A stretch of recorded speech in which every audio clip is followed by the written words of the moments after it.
தேதி பார்த்தீங்கன்னா 25 பிப்ரவரி புதன்கிழமை. தினமணியில் இருக்கிற சில இம்பார்ட்டன்ட் நியூஸ் பார்க்கலாம். ஓகே. ஸோ முதல் ஹெட்லைன்ஸ் என்ன கொடுத்துருக்காங்கன்னா, மேற்கு வங்க எஸ்ஐஆர் பணியில் பிற மாநில நீதிபதிகள் உச்சநீதிமன்றம் அனுமதி அப்படின்னு கொடுத்துருக்காங்க. ஸோ இது என்ன பின்னணியில் பார்க்குறோம் அப்படின்னா, வெஸ்ட் பெங்காலில் வந்து எஸ்ஐஆர் ஒர்க்ஸ் வந்து ஸோ நடந்துட்டு இருந்துச்சு. அதுக்கு நிறைய எதிர்ப்புகள் கிளம்பிச்சு எல்லா மாநிலத்தை மாதிரியும். ஸோ இதில் என்ன ஆயிடுச்சு அப்படின்னா, அங்கே வந்து போதிய பணியாளர்கள் இல்லை. நிறைய பணியாளர்கள் வந்து சூசைட் பண்ணிக்கிறாங்க. நிறைய பேர் வந்து வேலை செய்ய வரமாட்றாங்கன்னு சொல்லிட்டு நிறைய பேர் வந்து லைக் வாலண்டியர் ரிட்டையர்மெண்ட்டும் வந்து கொடுக்குறதெல்லாம் நிறைய செய்திகள் நம்ம பார்த்துருப்போம் இல்லையா? ஸோ அதனால் வந்து அந்த மாநில லைக் உயர்நீதிமன்றம் என்ன பண்ணியிருக்கோன்னா, ஸோ அதை வச்சு கேஸ்லாம் கூட போட்டிருப்பாங்க. ஓகே. ஸோ உச்சநீதிமன்றம் என்ன பண்ணியிருப்பாங்கன்னா, அந்த கொல்கத்தா உயர்நீதிமன்ற நீதிபதிகளை வந்து நியமிச்சிருப்பாங்க இந்த ஒர்க்கை வந்து பார்க்கறதுக்கு. ஓகே. ஆனால் இப்போது அதுவும் வந்து பத்தலை அப்படின்னு சொல்லிட்டு பிற மாநில நீதிபதிகள் இருக்காங்க இல்லையா, அந்த உயர்நீதிமன்ற நீதிபதிகள் சப்போஸ் பார்த்திங்கன்னா பக்கத்துலேயே வந்து ஜார்க்கண்ட் இருக்குது இல்லையா, பக்கத்தில் ஜார்க்கண்டு, ஒடிஷா இந்த மாதிரி இருக்கிற ஸ்டேட்ஸோட தேவைப்பட்டுச்சுன்னா நீங்கள் வந்து யூஸ் பண்ணிக்கோங்க, அவங்கள ஒர்க்குக்கு ஈடுபடுத்துங்க அப்படின்னு ஒரு உத்தரவு சொல்லியிருக்காங்க. ஸோ இது ஒரு மெயின் டாப்பிக்காக இருந்துச்சு. ஆனால் நம்ம இதை பார்க்குறோம், ஜஸ்ட் தெரிஞ்சுக்கோங்க. ஓகே, இந்த மாதிரி ஒரு தீர்ப்பு வந்திருக்குன்னு சொல்லிட்டு. ஓகே, சரி. அடுத்து பார்த்திங்கன்னா வந்து பிரதமர் மோடி இன்று இஸ்ரேல் பயணம் அப்படின்னு கொடுத்துருக்காங்க. ஸோ இஸ்ரேல் பிரைம் மினிஸ்டர் ஒரு பேர் வந்து நெதன்கியூன்னு நினைக்கிறேன். ஓகே, பெஞ்சமின் நெதன்கியூ அவரோட ஒரு வற்புறுத்தலால், அவரோட ஒரு அழைப்புனால இவர் இஸ்ரேல் போகிறாரு. ஆல்ரெடி அமெரிக்கா, ஈரான், இஸ்ரேல்னு ஒரு சில வார்ஸ் போயிட்டு இருந்துச்சு இல்லையா? ஸோ இப்போ வந்து இவர் இந்த 2 நாள் பயணமாக அங்கே போகிறாரு. என்னென்னு பார்க்கலாம், என்ன அவுட்கம்னு சொல்லிட்டு. சரியா? ஓகே. அடுத்து அப்படியே வந்தோன்னா உள்ளூர் செய்திகள்லாம் ஸ்கிப் பண்ணிக்கலாம், பெருசாக இம்பார்ட்டண்ட்டாக எதுவும் இல்லை. அப்படி நெக்ஸ்ட்டு வந்தோன்னா ஓகே, இங்கே என்ன கொடுத்துருக்காங்கன்னா, ஆதி திராவிடர் பழங்குடியினர் மாணவர்களுக்கு ரூபாய் 6,604 கோடி கல்வி உதவித்தொகை அப்படின்னு சொல்லியிருக்காங்க. ஸோ கடந்த இப்போ 5 ஆண்டில் இவ்வளோ ரூபாய் கல்வி உதவித்தொகை வந்து இந்த மாணவர்களுக்கு வந்து வழங்கியிருக்காங்க. அதுலேயும் முக்கியமாக பார்த்திங்கன்னா, இந்த அண்ணல் அம்பேத்கர் வெளிநாட்டு உயர்கல்வி உதவித்தொகை இருக்கு இல்லையா, அதாவது என்னென்னா வந்து நீங்கள் வந்து இது +2 நல்ல மார்க் எடுத்திங்கன்னா உங்களுக்கு வெளிநாடு போகிறதுக்கு நீங்கள் ஒரு பழங்குடியினராக ஆதி திராவிடராக இருந்தீங்கன்னா உங்களுக்கு வந்து ஹெல்ப் பண்ணுவாங்க. சரியா? ஒரு உதவித்தொகை, ஒரு சப்சிடி மாதிரி கொடுப்பாங்க. அவங்களே வந்து உங்களுக்கு நீங்கள் வெளிநாட்டில் ஏதாச்சும் கிடச்சதுன்னா அவங்களே வந்து எல்லாத்தையும் வந்து ஏற்றுப்பாங்க, எல்லா செலவுகளையும். ஸோ அதை வந்து லிஸ்ட்டாக கொடுத்துருக்காங்க.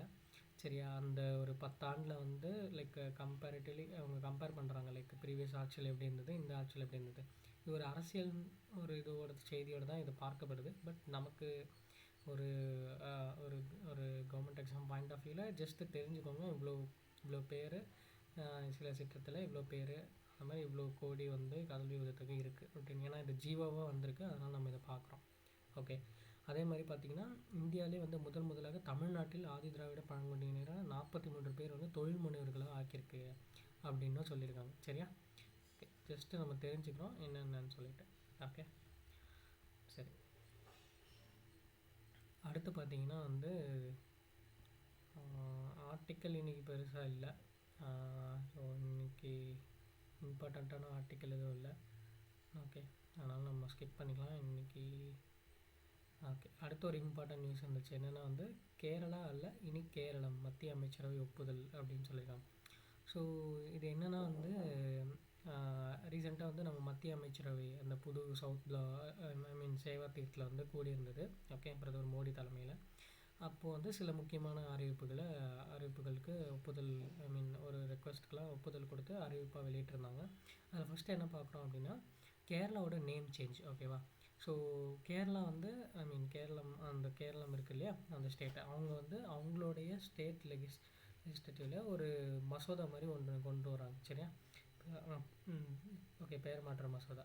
ஓகே, அதில் எப்போ அப்படின்னா ஜூன் 2024. ஓகே, ஜூன் 2024 அவங்களோட சட்டப்பேரவையில் ஒரு மசோதா ஒன்று கொண்டு வராங்க. அது என்னென்னா, கேரளாவை இனி கேரளம்னு வந்து கூப்பிடணும். லைக் இங்கிலீஷில் வந்து நம்ம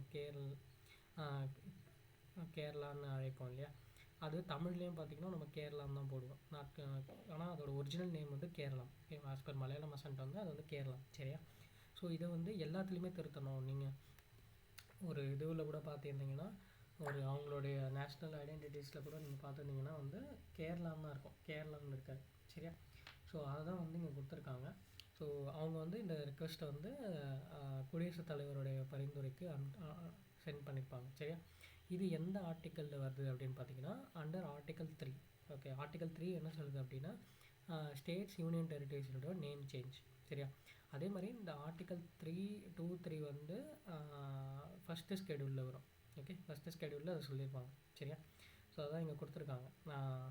ஸோ இப்போது என்ன பண்ணுவாங்கன்னா, இந்த மசோதாவை குடியரசுத் தலைவருக்கு அனுப்பிச்சிருப்பாங்க. ஓகேவா? அந்த மசோதா மீது இது பண்ணியிருப்பாங்க. அப்போது குடியரசுத் தலைவர் பரிந்துரை பேரில் அந்த மசோதா மத்திய அரசு நாடாளுமன்றத்தில் அறிமுகப்படுத்துவாங்க. ஓகே, அறிமுகப்படுத்தும். ஸோ நாடாளுமன்றத்துக்கு தான் அந்த ஒரு பவர் இருக்குது, இது சேஞ்ச் பண்ணலாமா வேணாமா அப்படின்னு சொல்லிட்டு. ஓகே, இர்ரெஸ்பெக்டிவ் ஆஃப் ஸ்டேட் லெஜிஸ்லேச்சரோட இது. ஓகே, ஸோ அதான் இங்கே கொடுத்துருக்காங்க. பார்ப்போம், நேம் சேஞ்ச் பண்ணிவிடுவாங்கன்னு நினைக்கிறேன். ஏன்னா இப்போ எலெக்ஷன் வேறு வருது இல்லையா? ஸோ அதோடு சேர்த்து நேம் சேஞ்சும் நடந்துடும். சரியா?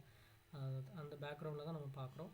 அதே மாதிரி நம்ம தமிழ்நாட்டுக்கும் ஒரு நேம் சேஞ்ச் பண்ணியிருப்பாங்க இல்லையா? 1969 மெட்ராஸ் மாகாணத்துலேருந்து மெட்ராஸ்லேருந்து தமிழ்நாடுன்னு மாற்றிருப்பாங்க. அந்த மாதிரி ஸ்டேட்டை பிரித்தது ஹைதராபாத்து, இது தெலுங்கானா, ஹைதராபாத், தெலுங்கானான்னு ஒன்று உருவாயிருக்கும் ஆந்திராவிலேருந்து இல்லையா? அந்த மாதிரி தான் முன்னாடி வந்து ஹைதராபாத்னு இருந்திருக்கும், அது ஆந்திரான்னு பிரிச்சிருப்பாங்க. அந்த மாதிரி உத்தரப்பிரதேஷ்க்கு ஒரு நேம் வந்திருக்கும், ஒரிசாவை ஒடிஷான்னு மாற்றிருப்பாங்க. ஸோ அந்த மாதிரி நிறைய லிஸ்ட் இருக்குது. அதை லிஸ்ட்டை தான் நீங்கள் கூகுளில் ஒரு வாட்டி போட்டு பார்த்துக்கோங்க. சரியா? ஓகே. அடுத்து பார்த்திங்கன்னா சில மோஸ்ட் இம்பார்ட்டண்ட் அனௌன்ஸ்மெண்ட்ஸும் பெரிய எதுவும் இல்லை. மற்ற மாநிலங்களில் சில வளர்ச்சி திட்டங்களுக்கு அப்ரூவல் கொடுத்துருக்காங்க. ஓகே, சரி. நெக்ஸ்ட்டு பார்த்திங்கன்னா வந்து என்னன்னா இங்கே ஒரு இம்பார்ட்டன்ட் நியூஸ் என்னென்னா வந்து சிறுமிகளுக்கு இலவச கருப்பை வாய் புற்றுநோய் தடுப்பூசி திட்டம் அப்படின்னு சொல்லியிருக்காங்க. ஸோ நம்ம இந்த கருப்பை வாய் புற்றுநோய் ஹெச்பிவி வைரஸ்க்கான ஒரு வேக்சின் வந்து பார்த்துருப்போம் இல்லையா? நம்ம தமிழ்நாட்டில் கொண்டு வந்திருப்பாங்க. Jan 27, 2026 4 மாவட்டத்தில் கொண்டு வந்திருப்பாங்க. ஓகே, தருமபுரி, அரியலூர், பெரம்பலூர், திருவண்ணாமலை சொல்லிட்டு ஒரு 30,000 மாணவிகளுக்கு ஃபஸ்ட்டு ஃபேஸில் அவங்க இது பண்ணியிருப்பாங்க. ஓகே, வேக்சின் வந்து போட்டிருப்பாங்க. இப்போது அந்த திட்டத்தை வந்து மத்திய அரசே வந்து தொடங்க போகுது அப்படின்னு சொல்லியிருக்காங்க. ஓகே, அந்த வேக்சின் பேர் என்ன அப்படின்னு பார்த்தீங்கன்னா கார்டெசில். ஓகே, கார்டெசில் அப்படின்ற அந்த வேக்சின் பேர், அது மட்டும் நல்லா ஞாபகம் வச்சுக்கோங்க. 9 to 14 ஏஜ் கேர்ள்ஸ் ஸ்டூடெண்ட்ஸ்க்கு அந்த ஹெச்பிவி வைரஸ் என்ன வேக்சின் நேம் கார்டெசில். ஓகே, இது மட்டும் நம்ம தெரிஞ்சுக்கிட்டா போதும். சரியா? இது வந்து ஃப்ரீயாகவே போட போகிறோம். அப்புறம் இது நாளைக்கு வந்து கனடா பிரதமர் வந்து இந்தியா வராரு. ஸோ அதான் இங்கே கொடுத்துருக்காங்க. ஓகே, அப்புறம் அப்படிங்க வந்தீங்கன்னா ககன்யான் திட்டத்தை பற்றி ஒரு அவுட்லைன் மாதிரி ஒன்று கொடுத்துருக்காங்க. ஓகே, ககன்யான் வந்து டிலே ஆகிட்டே இருக்குது அப்படின்னு சொல்லிட்டு. ஏன்னா 2007 அந்த இஸ்ரோ தலைவர் அன்றைய திரு மாதவ் நாயர் வந்து அனௌன்ஸ் பண்ணியிருப்பார். அப்புறம் 2009 ஒப்புதல் கிடச்சிருக்கும் இந்திய அரசுக்கிட்டேருந்து. இது ஸ்டில் ஒரு நிறைய வருஷம் ஆகி 2018 தான் வந்து அதிகாரப்பூர்வமாக அறிவிச்சிருப்பாங்க. 2021 வந்து இதுவாகிடும், ரெடி ஆகிடும் அப்படின்னு சொல்லிட்டு. ஆனால் 2021 முடிஞ்சிருச்சு. இப்போ 2027 தான் நம்ம வந்து இது வச்சுருக்கோம் இல்லையா? விண்வெளிக்கு மனிதர்கள் அனுப்புகிற ககன்யான் திட்டத்தை செயல்படுது 2027 தான் நம்ம வந்து டார்கெட் வச்சுருக்கோம். ஆனால் இப்போ அதுவும் வந்து டிலே ஆகுமா அப்படின்றது தெரியல. சரியா? ஓகே, அதெல்லாம் இங்கே கொடுத்துருக்காங்க. ஜஸ்ட் ஒரு டைம் ரீட் பண்ணி பாருங்கள். சில இம்பார்ட்டண்ட் விஷயங்களும் இருந்துச்சு. யார் வந்து வடிவமைச்சா ராக்கெட்டை ஃபஸ்ட்டு, அப்புறம் எந்த கண்ட்ரி ஃபஸ்ட்டு லான்ச் பண்ணுச்சு, அந்த கம்ப்ளீட் பேக்ரவுண்ட் வந்து கொடுத்துருக்காங்க. ஓகே, சரியா? சரி, அடுத்து அப்படியே வந்தோன்னா கடைசியாக ஒரு நியூஸ் இருந்துச்சு. என்னென்னா வந்து பாஃப்டா, அதாவது பிரிட்டிஷ் அகாடமி ஆஃப் அவார்ட்ஸ் இருக்கு இல்லையா? அதில் வந்து பார்த்திங்கன்னா மணிப்பூரி திரைப்படத்துக்கு ஒரு அவார்டு கிடச்சிருக்கு. அதாவது பூம் அப்படின்ற ஒரு மணிப்பூரி திரைப்படத்துக்கு வந்து சிறந்த குழந்தைகள் மற்றும் குடும்ப திரைப்பட பிரிவில் வந்து விருது கொடுத்துருக்காங்க இந்த பிரிட்டிஷ் அகாடமி ஆஃப் அவார்ட்ஸில். சரியா? பாஃப்டாவில். ஸோ இந்த திரைப்படம் எதை பற்றி பேசுது அப்படின்னா, நீங்கள் மணிப்பூர் பற்றி உங்களுக்கு இஷ்யூ பற்றி தெரியும். அந்த மாதிரி ஒரு இஷ்யூ சூழ்நிலையில் ஒரு சின்ன குழந்தை எப்படி வளருது, அதனுடைய ஒரு வளர்ச்சி எப்படி இருக்குது அப்படின்றத பொறுத்து தான் வந்து இந்த படம் எடுத்திருப்பாங்க. சரியா? ஸோ இதுதான் இங்கே கொடுத்துருக்காங்க. இந்த அவார்டு நல்லா ஞாபகம் வச்சுக்கோங்க. பூம் அப்படின்ற ஒரு திரைப்படம் இந்த படத்தோட டேரக்டர் பேர் வந்து லக்ஷ்மி பிரியா தேவி. சரியா? ஓகே, அதுதான் இங்கே பார்க்குறோம். அடுத்து வந்தோம்னா அவ்வளோதான் இன்றைக்கி இருந்த முக்கியமான செய்திகள். வேறு எதுவும் பெருசாக இம்பார்ட்டண்ட்டாக இல்லை. ஓகே, நாளைக்கு சந்திக்கலாம். தேங்க்யூ.